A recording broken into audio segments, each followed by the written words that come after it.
Well, greetings everyone, and welcome to a very special online event today. It's called Explore the Power of Active Dreaming. Learn how to travel through the multidimensional universe of dreams and bring back wisdom to your waking world. My name is Stephen Dyna. I'm the founder and president of the Shift Network, and I am delighted to be here because I always love being with our featured faculty today who has come back regularly because there is such a powerful interest in using dreams as a portal to awakening, to healing, to traveling, to adventuring in the multiverse, as he likes to say. And he is one of really the world's pioneers in how to do that, drawing from dream traditions around the world, really sculpting a dream life that is enriching and translating that into a richer waking life as well. His name is Robert Moss. He's a best-selling author and creator of Active Dreaming. He's taught dozens of courses now for Shift, and he always brings a sense of new adventure to every event. So, Robert, thank you so much for joining us here today. Always good to be on an adventure with you, Stephen. Hmm. Well, I'm super excited to dive in. I know I'm going to get to be in the hot seat myself and share a little dream fragment at some point in the call today. And I know that we're going to have an opportunity to go much deeper in a new program with Robert called The Power of Active Dreaming that really builds around his signature methodologies and helps you take your dream life to the next level. So, Robert, let's begin today with a little bit of your backstory. I know you've done this quite a number of different times, but perhaps it could be interesting to share maybe some specific dreams that really put you on the path to really making teaching dream work at the center of your life. Well, the hinge of my life in this respect, Stephen, half a lifetime ago, came when, in waking life, I sat down under an old oak tree, a white oak tree, behind a rather derelict farmhouse in upstate New York, feeling that this is a place where I might like to live and put down some roots. And a red-tailed hawk comes circling down overhead, dropping lower and lower. A female, from her size, the sunlight glinting off her silver white belly feathers, she's screaming at me in a language I feel I might be able to understand but do not, and she drops a feather between my legs. Now, you talk about getting signs from the world around you in a dreamlike way. Well, it's not the only reason I purchased the farm, but I did, and on that land, one night, drifting between sleep and awake, I found myself lifting up in a kind of lucid dream, which is also an out-of-body experience, not exotic for me, flying like a red-tailed hawk, flying like a bird, and catching a thermal and feeling the winds, very physical seeming. I'm traveling in my dream body, and I'm called by someone's intent, called north, north, north, but there's no throughway. I'm called to somewhere near the city of Montreal, but it's not modern Montreal, to a cabin in the woods. And there is an amazing old woman, quite beautiful, face like a wrinkled apple, stroking a beaded belt and speaking to me in a cadenced language I do not understand. I knew this was important. On the belt was a she-wolf and two humans. And I came back from the dream thrilled with excitement, but not understanding. I knew I'd met one of the ancient ones of the land, but was not sure who she was. I knew a little bit about the Native American history, the first peoples of this territory. Through synchronicity, after I'd had several more of these encounters and started writing down the words phonetically, I made my first friend of the Haudenosaunee, the Longhouse people, the Six Nations. He was actually Onondaga. And he was working for the New York State Archive. He was able to show me, when he heard my dream, a wampum belt preserved at that time in the New York State Archives, showing a she-wolf and two humans. He says, we think that these are the credentials of the mother of the wolf clan of the Mohawk people from about 300 years ago. And he said, if it were my dream, I would recognize that a woman of power of this kind would show her credentials while talking to you. Well, Stephen, this developed into an ongoing relationship in the dreaming with a shaman, a woman shaman, and a rondiwano, a woman of power, and a zedzots, that means one who dreams, in the Mohawk language, which I had to study, because she never translated. I always had to work at it. The word for shaman, we translate as shaman, is one who dreams, dreamer. The dreamer is the shaman. And I learned from her and then from her descendants, and including native scholars, archaeologists, anthropologists, philologists. I did all the work, I did all the reading. I learned something of the tradition of the first people of the part of the world where I was now living, the Iroquoian tradition, the Iroquois Haudenosaunee tradition, how they used to value dreams and used to look at them to find out what the soul wants in your life, to find, as they said, the secret wishes of the soul, and to honor the secret wishes of the soul, and to gain information that can preserve your people, information for survival that shows you the possible future. I didn't become a Mohawk Indian. I did not become some cultural appropriator. I was called by them. And later on, to my great honor, I was invited to teach dreaming on native reservations of the Six Nations in Canada to help them bring back the ancestral thing, because I was dreaming it as they told me the way their ancestors did. So this is a big turning point in my life. And although it involved an interaction, a very deep interaction in conscious dreaming, between an Australian boy who's now in the United States and a Native American tradition, it actually became a universal quest. My Scottish ancestors, my Irish ancestors, started walking through my dreams saying, "Look here, laddie, we know a thing or two also, turn around and talk to us." So I found myself embarked on a quest to understand what dreaming has meant in practice, in sustaining life, and providing glimpses of life's purpose for peoples across the whole spectrum of the human odyssey. So I brought that together with my own practice. I refined and developed some core techniques, which I think are quite original, grounded in some ancient practices, and I put it together with my keen interest in human traditions, not only in North America, but all over the map. It's an amazing backstory, and I think that particularly want to sort of ask a few questions around the relationship with the Iroquois clan mother shaman. It really feels like, that's going beyond. So often in modern times, we think of dreams more from the psychological kind of projection screen standpoint, but you were really engaging with a real being across time. I wonder if you could expand on that, how dreams can really become this portal to actually moving out of a linear notion of time and really engaging across time and space continuums.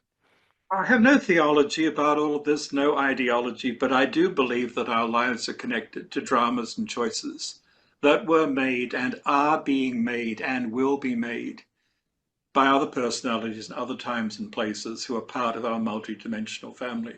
What am I saying? I'm saying that I think that your life and my life do turn to some extent what is going on 1500 years ago and 700 years into the future, and in a parallel realm where we made different choices. In other words, I'm saying I think we are connected to lives and experiences in past time, future time, obviously present time, and parallel time. And all of these experiences and all of these channels, all of these continua are accessible in dreaming. It's the royal road to get to know about these things. And as you get to know more about who you are connected to and what the challenges are on a certain life track, whether it's a track where you made a different choice in this world or a past life, I think the more opportunity you have to stand at the center of things, to get a perspective on things, to make better choices, and to see it all even with a sort of sense of divine comedy, because one drama is not the only one. There are others. Let's get through it. I don't think I would have been caught up in my Mohawk story had I not had a connection, both a distant genealogical connection and a connection by affinity with a colorful Irishman who came to the American colonies in the 1700s to make a fortune and lived with the Mohawk, lived close to them, and became a man of power. And I think that that's because the lady I call Island Woman, Dewa Takwas, she comes from the island, Huron-Wendat by birth, Mohawk by adoption, my clan mother, my shaman, the one who called me. She tried to influence him in his time and her time. And she tried to reach across time, I believe, as master shamans, master dreamers, I believe, have often tried to do, to gain information from her future that could help her people in their own time. I think from her point of view, that's what was going on. From my point of view, I was being shaken up. I was being told that there's an order of values in life completely beyond what I had been living at the time. I was a commercially successful, best-selling thriller writer. None of that seemed important to me compared to what was now going. What was now going on was about soul. And one of the funny words that she said in our dream seminars, if you like, was a word that sounded like ondinok. And cracking the code of that strange word changed everything for me. I discovered this funny word, this Iroquoian term, means the secret wish of the soul, especially as revealed in dreams. And on that hangs a whole theory and practice of dreaming, which goes beyond Western psychology, though you can find comparisons.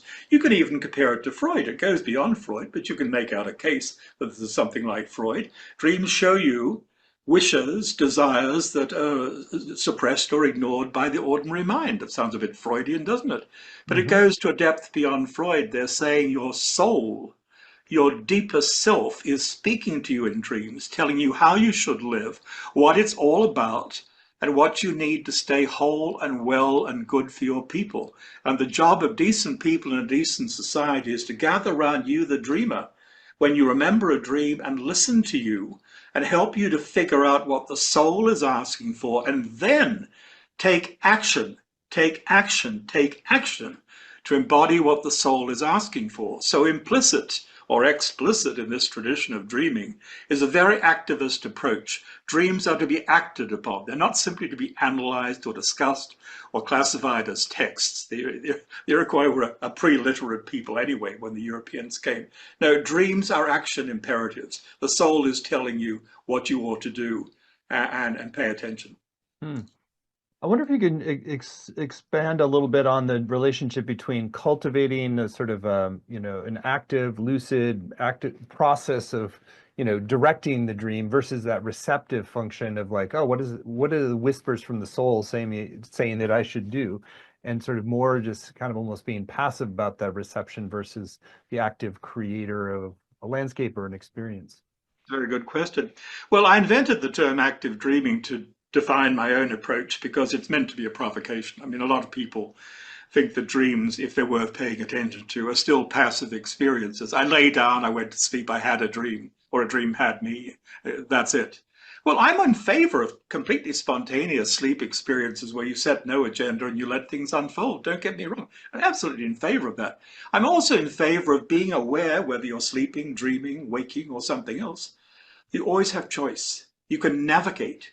You can make conscious decisions. You don't try to control everything and be master of the universe, as some early advocates of lucid dreaming used to apparently be saying. The discussions matured, but some people used to talk about controlling and manipulating dreams. Nonsense. Dreams are often wiser than we are. Dream worlds are real worlds. That's something that is understood in Iroquois tradition, and probably in every indigenous tradition. The dream world is a real world. In Eastern dream yoga, they say the same thing. This waking world is an illusion. The world of dreams might be an illusion, but it's not necessarily more illusory than the waking world. So pay attention. At night, when I lie down in my bed, I'm often completely open to what rolls up. And I find that that drifty state between awake and sleep, when you're in neither state firmly, you're dozing, you're drifting, is a fertile state, this liminal state. Images rise and fall, maybe thousands of them in a short period of time. And then one image starts to linger, takes on solidity, it can become a launch pad for a whole lucid dream adventure at a certain stage of the night, maybe the middle of the night, maybe the morning when you're stirring from sleep. This becomes a contact zone. This becomes prime time for contact with inner teachers and transpersonal voices, as many traditions have acknowledged. The most important spiritual conversations of my life have taken place in that in-between state. And one thing you can learn to do, and you get to do it in my classes big time, but you can do it on your own at home. One of the things you can learn to do is when you have a dream, even just a wisp, even just a fragment, you can learn to stay with it rather than just cranking yourself out of bed and going off. If you can take a few minutes, stay with that dream and see if you can look around inside it, stay with it, get some more information, open that door. What's the rest of the house look like? Ask grandma why she turned up, dance with the bear. And you can sometimes let the dream unfold, or push it a little bit to unfold into a further story, an additional chapter. This, as a developed technique, is what I call dream reentry. That's when you learn to take a personal image. It could be a dream, it could be another kind of image, it could be a life memory, it could be something from meditation. and you use it as a doorway for a conscious dream journey. In the classes, we often use shamanic drumming or nature sounds, wind or water, something like that, to fuel and focus the journey. But this is rich, you see. I mean, there are lots of approaches to shamanic journeying, but to wake up to the fact that the best portal, and probably the most successful portal for you, in order to go to places worth exploring in non-ordinary reality, is a personal image. If it came to you in a personal way as a dream or something in meditation, you know it's right timing. You know it's authentic. You know it's for you. It's not some prefabricated thing. And you can learn to take that personal image and make it your private doorway to the non-local universe, the infinite world of mind, and to places of specific training and healing and initiation. And that's one of the things that I love to lead people to do in the Hmm. classes. Yeah. I'd love to go a little bit further into that, a specific image and how you could use that to diagnose something that's going on in your body or your life or something that's like healing or reflecting the state of your soul. How can that, like one image can become a portal to that diagnosis and deeper understanding? Dreams have always been important to medicine, important to healing. Galen, who was the most famous physician of the Greek world after Hippocrates, personal physician to the emperor Marcus Aurelius, Galen wrote a treatise on diagnosis through dreams in which he gave some amazing examples of dreams that had diagnosed what was wrong with his patients and a dream which he said saved his life by diagnosing a problem he was having, and I gather guiding him towards the right prescription, the right treatment for what was ailing him.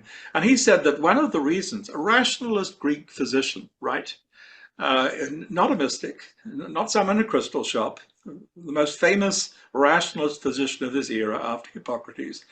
And he said the reason that dreams do this, that they diagnose in this way, is that during sleep, the psyche, the soul, may travel through the body, every part of it, and can report back in the morning on what's going on. And the report might be literal or it might be metaphorical. And sometimes it will show you the condition of the body in metaphorical terms. We see that in our own dreams. The state of the house in your dreams might be the state of something like your literal house. It might be your dream house. It might be the house of yourself. It might also be your body. So if there's a problem with the furnace, a problem with the plumbing or the roof, pay attention. How does that correlate with your physical organs? And then dreams can also give us a sort of in-your-face kind of diagnosis. Typically in dreams, this comes from the departed, the in-your-face diagnosis where someone says to you, this is what is the problem with you. Some years ago, I'm in that drifty state, that hypnopompic state before you get out of bed in the morning. I find myself up on the high rooftop. I feel good. I can see things with perspective from up here. And there's a man on the roof, and I'm stunned to see it's my father. I'm not stunned because he's dead. I mean, he's been dead for a long time. We used to have wonderful, wonderful journeys together after his death. But because he told me what he was going to be doing in the choices he'd made in the afterlife, he said we won't be seeing each other the same way. But here he is, my deceased father on the roof. And as soon as I recognize him, I'm right in front of him. And he puts his finger on my upper lip and he says, go to a doctor and have that checked out. By the way, he's looking really good. He's looking about 30 years old, dashing cavalry officer, which he used to be. So I called the dermatologist first thing. It's a spot of skin cancer, basal cell carcinoma.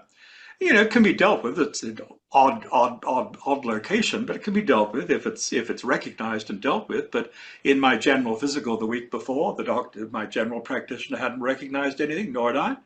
So anyway, after I had the surgery, I raised a glass of single malt whiskey. My father was a Scot by origin. I said, thanks, Dad.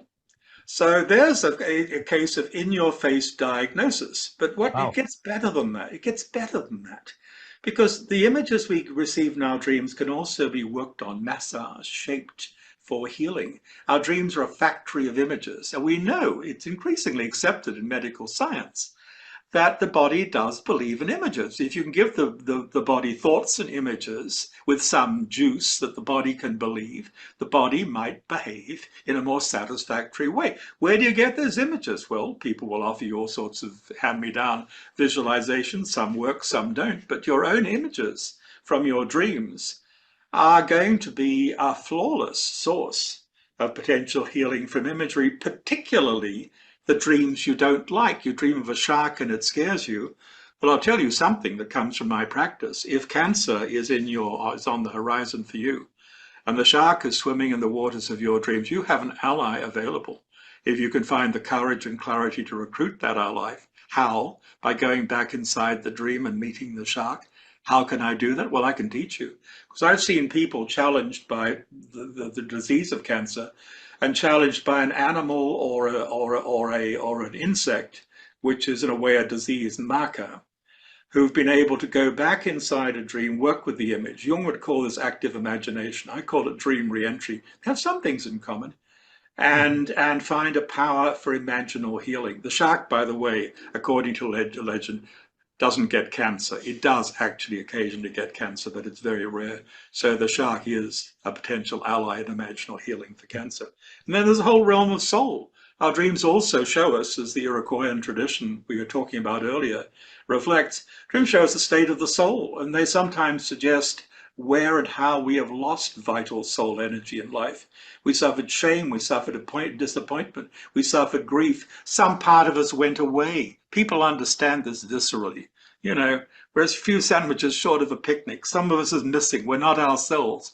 Why? Because part of us doesn't want to be where we are. Maybe that happened when we were 5 years old, or that teen who was shamed or violated, and part of us has gone away and won't come back. And dreams, sometimes initially the absence of dreams, will alert us to this problem and put us on the path to soul recovery. So these are all huge areas of potential healing and transformation, accessible for dreaming, if we could only reclaiming what dreaming was for our early ancestors. It was central to the way we lived in the world, survived in the world, and healed. So many awesome portals can open up from this. I also want to ask you about more prophetic dreaming, like messages from the future, like being able to really prepare for future challenges. It's something that we don't take as seriously in our kind of modern culture, but was very essential, I know, to a lot of traditional cultures. See, it's one of the main reasons that humans have paid attention to dreams and dreamers across the whole swath of the whole swathe of human history. You know, we travel in our dreams. The oldest understanding of dreams, Stephen, is dreaming is traveling. You travel and you receive visitations. And I believe this is still true, it's still current for many, many dreams. Not for all dreams, we have different kinds of dreams. So, in relation to the future, you could say something comes as a message from the future and sometimes as a messenger from the future. Once again, our departed are sometimes fantastic messengers about future events because they seem to be able to see across time, including into our future, with an ease that sometimes escapes us because of our inhibitions and our self-checking and our self-doubt. But another model for understanding how we see the future in dreams is that we travel ahead of ourselves. We travel ahead of us. The medieval mystic Meister Eckhart said, before the soul does anything in the body, it travels ahead of the body. And then it steps into the image that it made, or words to that effect. That's one way of looking at it. The shamanic understanding, and let's remember, the North American word for shaman in the language of the first peoples is dreamer. The ancient dreaming understanding, i.e., shamanic understanding of these things, is one of the things that happens in dreams is you go beyond the body and brain, you go beyond the room your body is in, you travel across time and you travel into the future, and you see what? You see things that will happen and you see things that might or might not happen. It's important to get the distinction clear. Some people are so freaked out in ways that feel good or bad when they dream an event that later manifests, that they fail to ask the question, wait a minute, was that inevitable? Was that fate? Or was that an event that could have happened differently or not happened at all had I taken action based on the dreams? You know, the old Norse Scandinavian attitude towards dreams is quite fatalistic.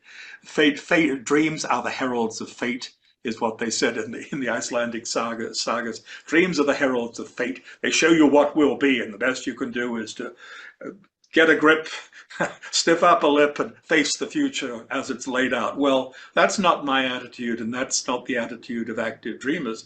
We recognize that the futures we see in dreams or intuition, possible futures, maybe probable futures, maybe futures that it would be very hard to change. You see the eruption of Mount St. Helens, you see a tsunami. Maybe you can't do anything about that unless you have a particularly intimate relationship with the powers of the natural world. But, you know, you see that, you could at least prepare for it or help others prepare for it better. When it comes to your personal circumstances, your family circumstances, people on the job, people who are relatively close to you, you might be able to do something based on your dream. You see an accident on the road. Maybe if you narrow down the details, specify the details, you can avoid that accident. I've done that a few times in my life, and I believe it saved my life, and I've seen other people do it. Or Hmm. alternatively, you see something alluring, you see something delightful. You're with Mr. Right. You're in that house you'd always wanted to have. You're doing the work. You got the book published. Well, maybe if you look in the dream and then decide on what action you will take, you'll put yourself on a path to catch up with that happy future. So it's not just about avoiding bad things. It's about noticing that if you dream it, you might be able to do it if you clarify the information and if you make the app. You apply the information and take action to move decisively in the direction of that dream that you experience. So this is an active approach. Once again, I call it active dreaming because we want to be active with our dreams. We want to be active in the sense of flying all over the multiverse and having fantastic escapades and making fantastic discoveries. But we also, at the end of the day, want to bring it back into the body in this world and let our dreams help us to make better choices and to survive and thrive in difficult times. Fascinating information. I know you want to take us on a little bit of an experiential taste of this work as well. So maybe you can share a little bit about some of the specifics of the active dreaming process and then set up the guided journey that you want to do right with us now. Well, go wherever you wish to go, Stephen. I'm only here to please you and hopefully to entertain those looking in on us. I think you know me. I like to wing everything, which doesn't mean that I don't want to cram in a great deal of content. Let's just talk for a moment, because not everybody's familiar with the phrase, about the core methods of what I call active dreaming. Active dreaming is an original synthesis of modern dream work and ancient shamanic methods for shifting consciousness. I must say, in these days, non-hallucinogenic. We use drumming, we use focused intent. Sometimes we use nature sounds. So that's what I mean by setting up a shamanic journey. And we could also say it's also a course in imagination. It has three main modalities. The first is we want to learn how to walk and talk our dreams. We want to learn how to apply what comes to us through dreaming in ordinary life in ways that help us to do better. And we want to turn dreaming into a social engagement. Dreaming has not been socially rewarding for people. Most people have no idea how to tell a dream to someone else. They start, they fall over themselves, they become autobiographers, they become boring and confused, and people don't know how to respond. If they try to respond, sometimes they try telling the dreamer what their dream means. No, no, no. We have a simple four-step method.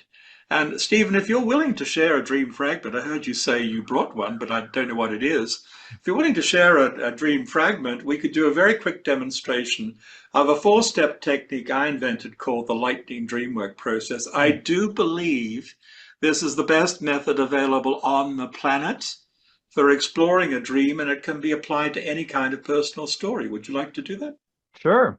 Okay, And great. the fragment that I chose was sort of it's kind of challenging because it was so fragmentary. But I woke up from a dream recently, and like I had this palpable sense that it's like they were just it was filled with Persians, and I couldn't remember the specific scenes, but I just woke up feeling like, oh, it's like it's all about Persians, or the Persians are really important, and I didn't really know what to do with that. Okay, all right, give it a title. Give the fragment a title. The Persians everywhere. And how did you feel coming out of this? General feeling. I had this feeling that it was just like important to focus on the Persians for some reason. So, and very quickly, reality check. Do you know anything about Persia and Persians? Yeah, I mean, obviously there's modern Iran, but I tend to associate the term Persians more with the sort of more mystical, more ancient, and, in many ways it was at the forefront of global learning for a long time, Yes. ancient Persia, and so many great mystic poets, like Hafez. Hafez is one of my favorite poets, Yes. came out of the kind of the Persian ecosystem. And so, Yes. yes, So so I, is it possible that in your future you'll find that you're delving more deeply into that, and maybe even find that you have people and resources you didn't know about? yeah, I had this kind of vague sense of like, oh, like connecting with Persian culture is important for the larger shift on our planet. So, what do you want to know? If you, what's your main question about this? Maybe it's like, what's my personal relationship with Persia? Sort of that was that. Absolutely. Well, if it's my dream, we'll explain the 4 steps after we've done them. I'm tremendously excited. I could speak for 3 hours now, Stephen, don't worry, about Persian traditions. I mean, I am in love with the Persian mystical tradition of Surawadi. He was a great, the Sheikh Ali Shrak, the Sheikh, the leader of the light, of illumination, and with Rumi and with Hafez and with the Conference of the Birds and all of this. And I've dreamed into this all of my life. And I've dreamed in Farsi, old Farsi, just as I dreamed in Mohawk. And I know the riches of the spiritual tradition here. And when you go right, way, way back, you go back to the original Magi. Remember the guys who came to Bethlehem? Well, in the Persian version of the story, the Magi would go up on a sacred mountain once every year looking for the star, which wasn't exactly the Hallmark greetings card star of Christmas. It was a star something that appeared in a shaft of light descending from the highest. And a form inside the shaft of light would be the form of the Seoshians, the savior. Hmm. And the form could not be predicted. It would take a different form in a different era. So without going on and on about it, I have an assignment. If it's my fragment, I will just really delight in pursuing to learn more about all Hmm. this. So And part of it is just and delving into all the associations, the lore, the history, just kind of like it's yes, like a compass setting for me. yes, and I'm going to go back to Henri Corbin, the Frenchman who wrote many books based on his studies in Iran of old Farsi and Arabic texts by great explorers of multidimensional reality like Surawadi and like Ibn al-Arabi, who actually came from Hmm. what is now southern Spain to Damascus, and the way that they used creative imagination. There's a lot here for me, and there's a lot for me to learn that I don't already know about the nature of the imaginal Hmm. realm and imaginal creation. So I've got an action plan, right? If it's my Yeah. dream, I'm going to study this stuff. I'm going to go Persian. Yes? Is that what you're going Yeah, to do? and then man, I also was just kind of realizing as you were speaking that it's like, one of the things I haven't done as much of in recent years, but when I was younger, was write more mystical poetry. And maybe that's like also sort of indicating to sort of like really reconnect with that as a practice for myself to connect with that more devotional current. So, Stephen, you're a creative guy. If you're going to come up with a bumper sticker, a one-liner that carries the intention, carries the Persian quality of the mood, what could you say? I'm getting on a Uh, flying carpet. I mean, what, yeah, I what? mean, I feel like love of the divine is sort of like is what comes. Yes. Well, that's the kind of language they use all the time, isn't it? Come up on the rooftop, your beloved is waiting. I mean, that's Yeah, Rumi it's like inviting kind you of to meet like the beloved of ecstatic. the soul. It's like Come up on the rooftop. the Yes. ecstatic mysticism. Come up on the rooftop. And there's a wonderful phrase. I lead a meditation. I've led it in courses, the Shift Network, which you meet the soul of the soul. Isn't that a wonderful phrase? It's a Sufi Mm, phrase, Persian hmm. phrase. You meet from Surawadi. You meet the soul of the soul, the captain of your soul, by letting a beam from your heart rise to meet an answering finger of fire from heaven. So, anyway, we just demonstrated, believe it or not, thanks to Stephen's generosity in sharing, we demonstrated a quick 4 step process for telling a story, which you can do anywhere, anytime with people, as long as they don't try to tell you what your life or your dreams mean. You get a story from them, give it a title, you ask a few questions, feelings. Do you recognize anything from this the rest of your life? Could something from this happen in the future? Then what do you want to know? Then you say, if it were my dream, if it were my life, you can say anything you like.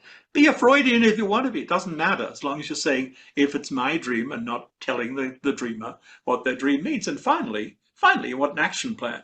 And one way of making sure that the dreamer's now moving towards action is to get them to come up with an aphorism, a snapper, a bumper sticker, something that is moving forward.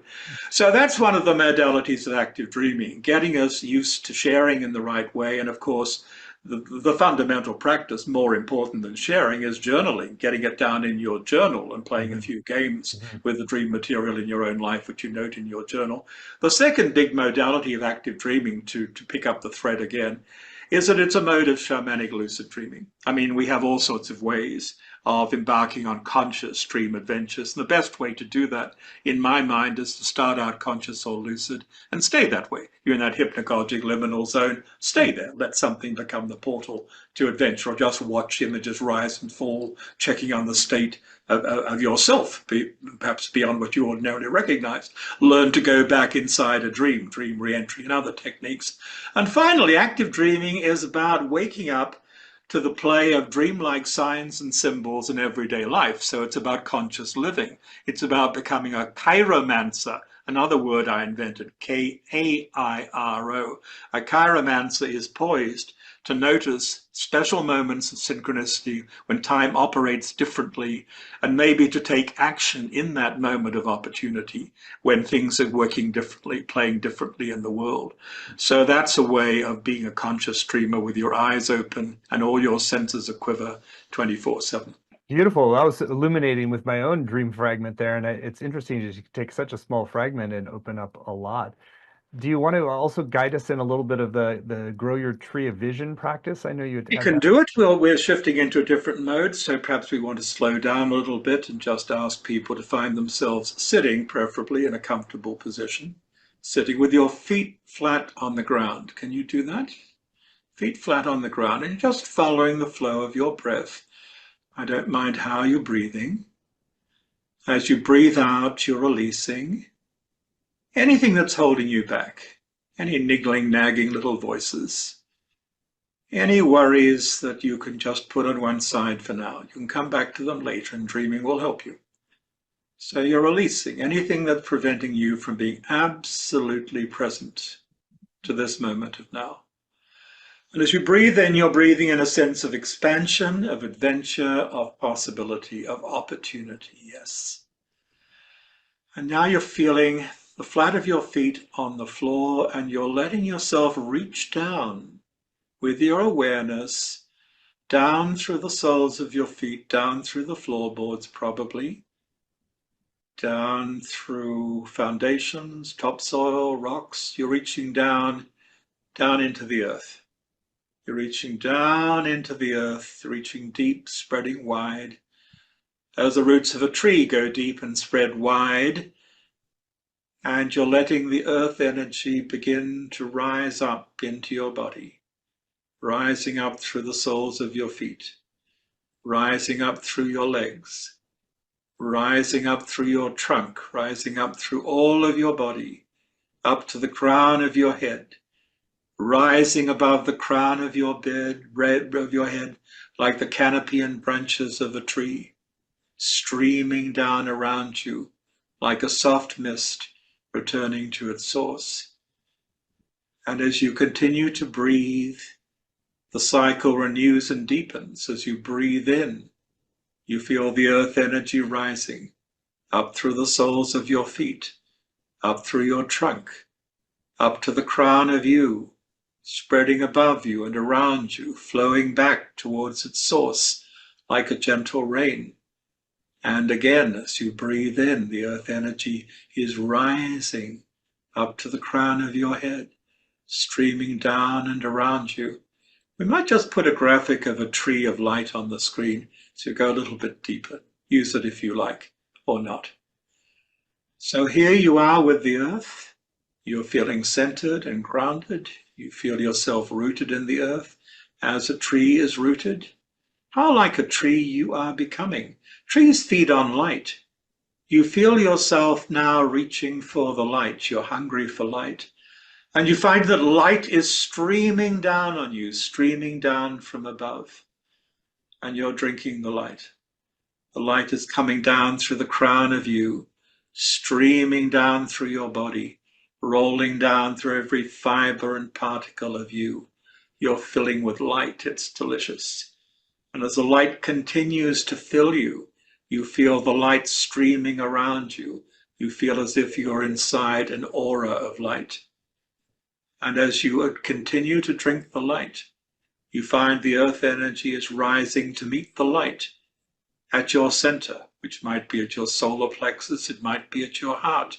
Find the center of you where the light from above and the earth energy are meeting and marrying and joining. The center of you is blazing like an inner sun. Rays from your inner sun are streaming out. They're strengthening your aura. They can reach to other people to help them and touch them. And here you are, at the center of your universe, rooted in the earth, rising between earth and sky, feeding on light, in a place where you are loved and protected. Well, that's just the introduction, Stephen, just the proscenium to where we might go. When we continue, that's the energy raising part of it, done very economically, very, very briefly. We might continue in a class, we're not going to do it right now, but we might continue in a class to grow a personal tree of vision, which you can think of as your soul tree or even your life tree. But we better not call it the tree of life, because that has a magnificent pedigree and we might get confused.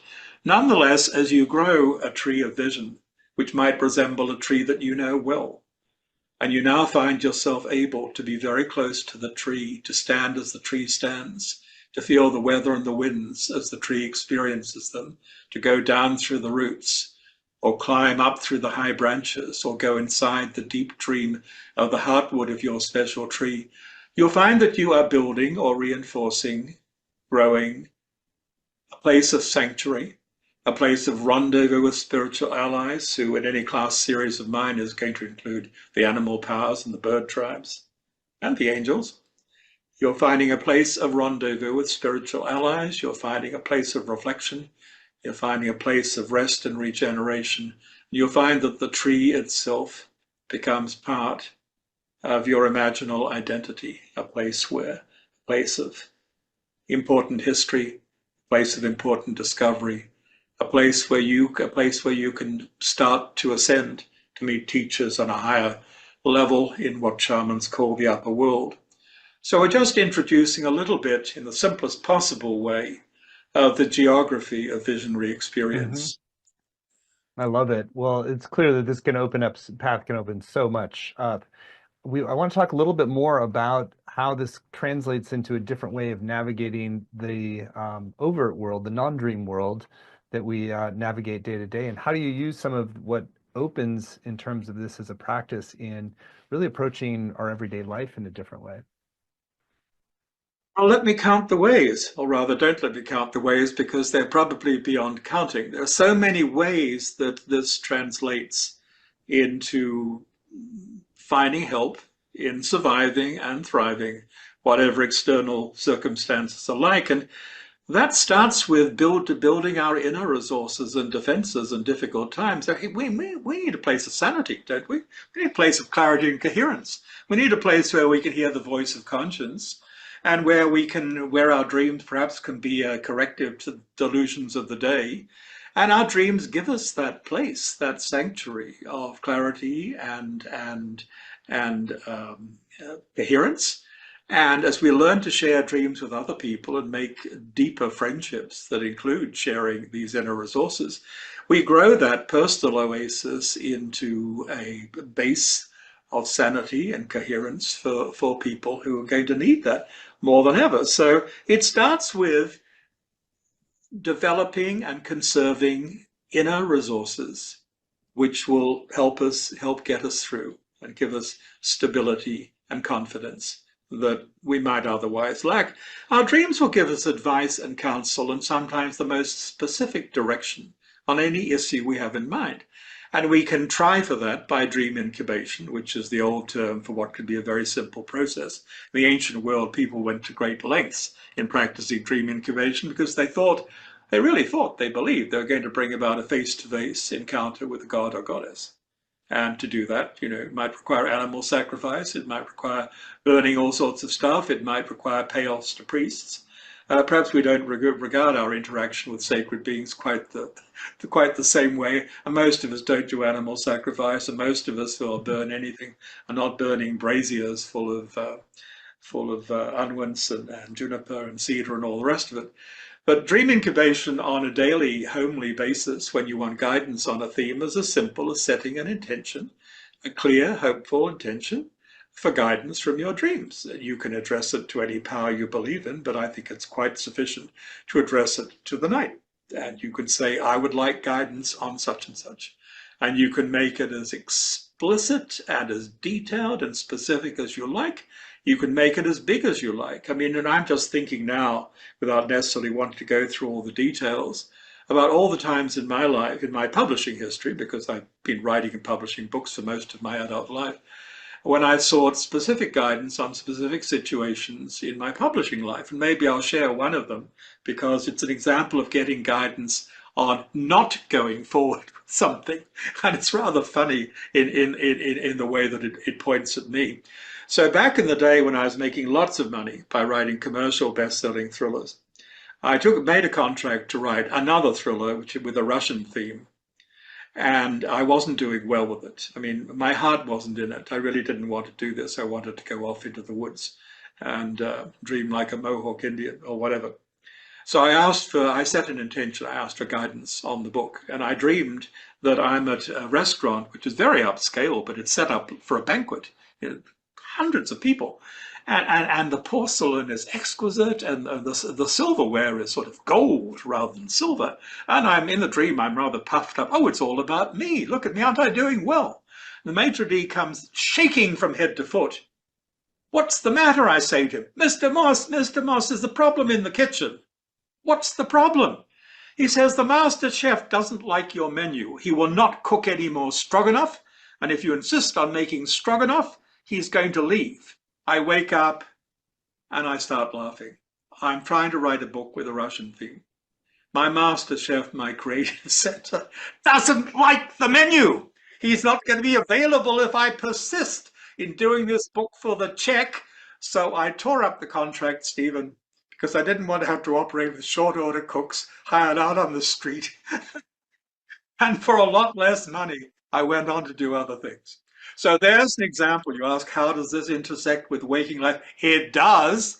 But if you're going to ask for guidance from a deeper source like your dreams, you better be prepared for your expectations sometimes to be shaken up, because you're turning to a source that is hopefully wiser and often wittier too than the regular waking mind. No, I love that. That's wiser and wittier. So it's like our souls are both wiser and wittier, and that really creates such a re-enchanted way of living. So I just love your work, Robert, and clearly you're a master of this craft, and really also just helping to bring it alive for us. So I want to talk about your upcoming program, which is so foundational for this expanded way of approaching dreams and life.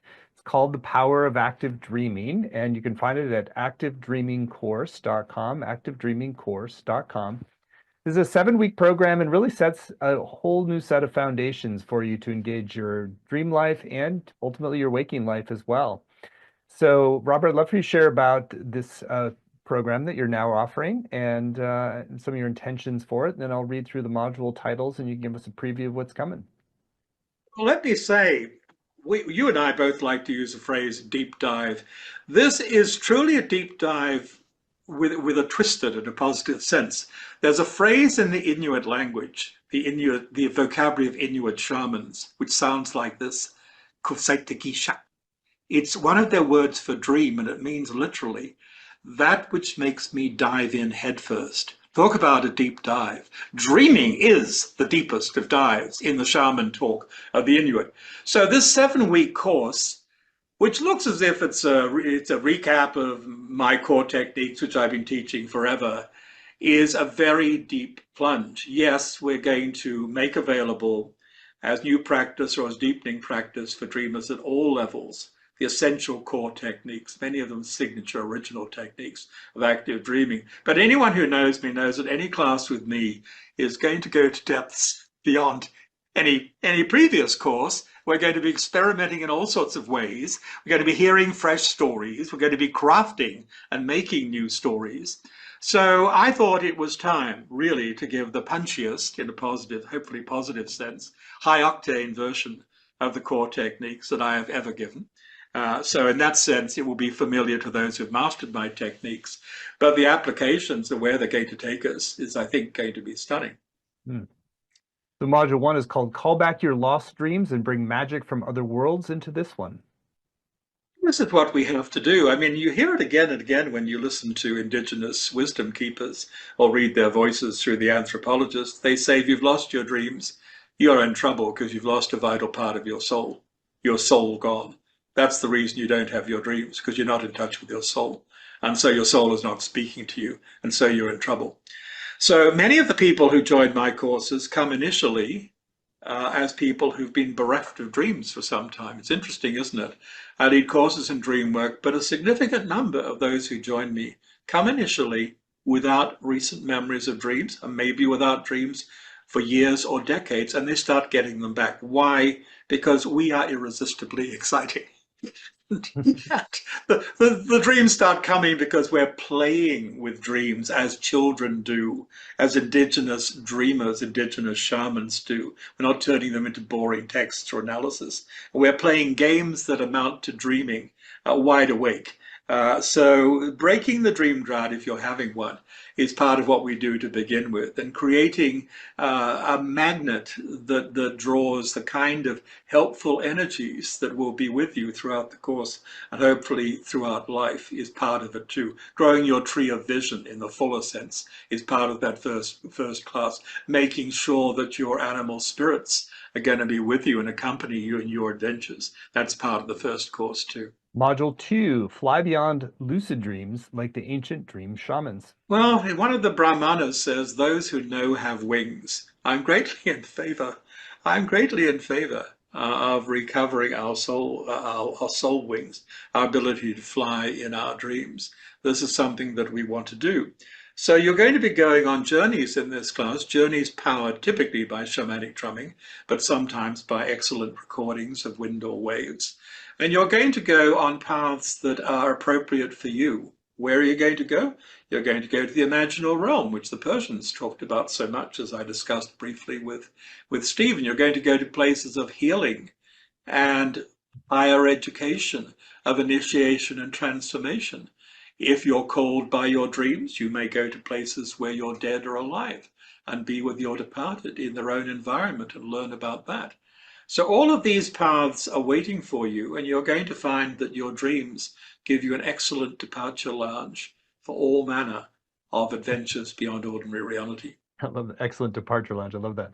Module 3, dream with your animal helpers and spirit guides. Well, you've got to do this. I mean, shamanic types, shamanic dreamers, typically when they're traveling, they travel with the companionship of an animal ally or a bird friend. So we're going to learn to develop our connections with these allies. We're going to learn how they all offer specific gifts, different kinds of medicine, different abilities to track and to see at a distance, and different ways of taking wing from the ordinary world. Module 4, dream with the departed and your ancestral soul family. You know, it's much easier to have contact with the departed of a mutually beneficial kind than some people seem to understand. They might still be around. They come visiting, and in dreams particularly, sometimes by direct invitation, we can travel to their realms. And dreaming is the safest and easiest way to establish or maintain communication with the departed. And this can be a tremendous source of healing and forgiveness. And we can exchange gifts and we can exchange information with each other. And you and I can build our understanding of afterlife options, which are immensely varied, which I think we should start finding out more about before we pass on, than we will do unless we use the possibility of direct interaction that our dreams give us. Module 5, travel to past, future, and parallel times to change your life for the better. Well, there we go. I mean, you're a time traveler in your dreams, whether you know it or not. So am I. So is Stephen. We go to the past. Sometimes it's about past lives that we may feel some part of our own personality essence inhabited. Sometimes it's about the lives of our ancestors or ancestors of the land where we live. I think, in dreams, find ourselves sometimes living continuous lives or having glimpses of continuous lives that unfolded in situations where we made different choices. Jung came to believe this late in his life, that in dreams he saw himself on continuous paths where he'd chosen differently. And it's very interesting to look at that, because sometimes when you wake up to the fact that in a parallel life you're doing such and such, you realize you can import gifts and lessons from that life into this one and the future. Well, we talked about it already. The future that we see is a probable future. Maybe you want to clarify the information and take action to move towards a happy future scenario or avoid one you don't like. Module 6, access your personal dream doctor to activate hidden sources of healing for your body, mind, and spirit. Well, this is so important too. You've got a dream doctor who does an MRI or an X-ray or whatever's required and doesn't charge a cent. I mean, why not check in with that dream doctor? We talked about dream diagnosis. Another area which is really fascinating is our ability to harvest imagery for self-healing or to share and gift to others, for that matter, from our dreams, and how dreams reflect the state of our soul. Actually, the absence of dreams, the lack of dreams, is a primary symptom of soul loss. So sometimes it's the fact that you don't for a while have any dream recall that is the alert, the clue to the need for some soul recovery work, which can be pursued by the methods of active dreaming. And finally, Module 7, navigate the dream of waking life and find the extraordinary in the ordinary. Well, you're going to enjoy the games. I've invented a number of games that I call Sidewalk Tarot, for example. I mean, Tarot gives us 78 cards. It's a good game. I Ching gives us a certain number. Ifa gives us a certain number. The world, every day that you're in it, is giving you signs that are numberless from a deck that is without limitation. And you could go into that world around you with a question on your mind. I'd like guidance on such and such. And you can learn to receive, to be open to the first thing the world gives you as a message from the animate universe.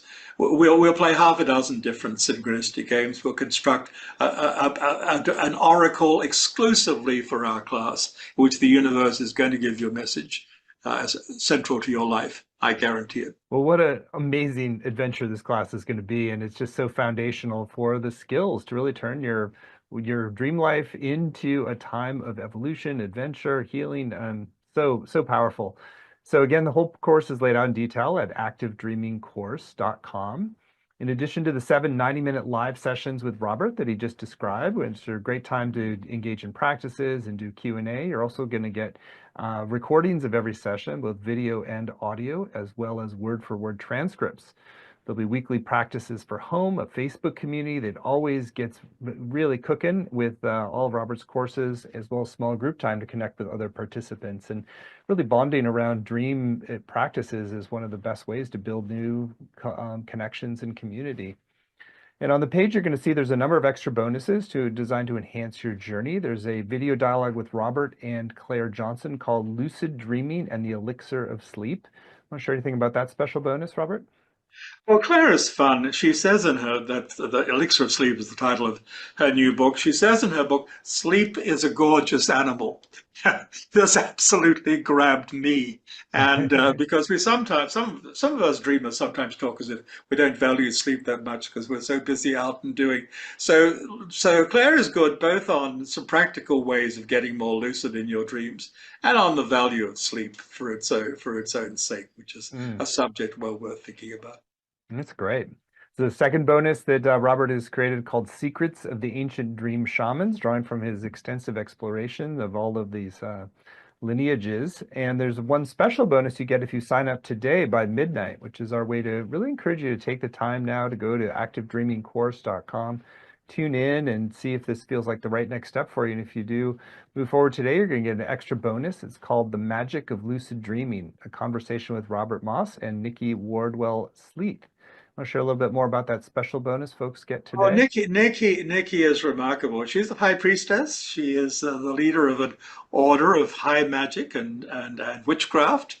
And I always picture her as leading her gatherings on a lightly wooded hill full of tiny owls that are looking out and guarding things. And I think when I shared this dream impression of you, said, yeah, it's pretty much like that. So here we have someone who is marrying together arts of high magic and the craft of lucid dreaming. So it's a magical conversation that will take you into areas with a certain kind of phosphorescent glow.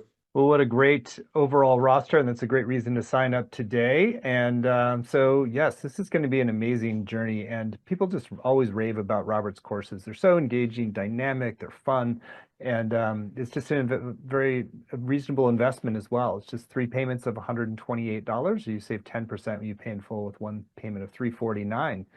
The course is going to start on February 13th and run Thursdays at 9 a.m. Pacific or noon Eastern. But even if you can't make the live times, you can still get the full value with the recordings, the transcripts, and the community. And you can read through the testimonials. Just they go on and on and on for Robert's courses. People just love working with him. You're in great hands. You'll have a deep adventure, and you'll get practices that can serve you for a lifetime. So again, you can get all the details at activedreamingcourse.com. And if you sign up by midnight tonight, you're going to get that special bonus with Robert and Nikki Wardwell-Sleeth on the magic of lucid dreaming. So Robert, we're at the end of our time. Always great to be with you. Always love these adventures. Anything that's still on your heart you want to share with folks who are considering doing the power of active dreaming with you? Yeah, sure. Well, we're talking about magic. Let me say that in my mind, real magic is the art of bringing gifts from another world into this one. We do this through active dreaming when we bring healing, energy, guidance, adventure, juice from the deeper reality into embodied life. So the invitation is, on top of all else, an invitation to a way of real magic. Beautiful. Well, thank you, Robert, for a wonderful hour together, and thank you all for joining. And if you'd like to go further into this magical world of active dreaming, you can do so at activedreamingcourse.com. So thank you so Thank you, much. Stephen. Many blessings.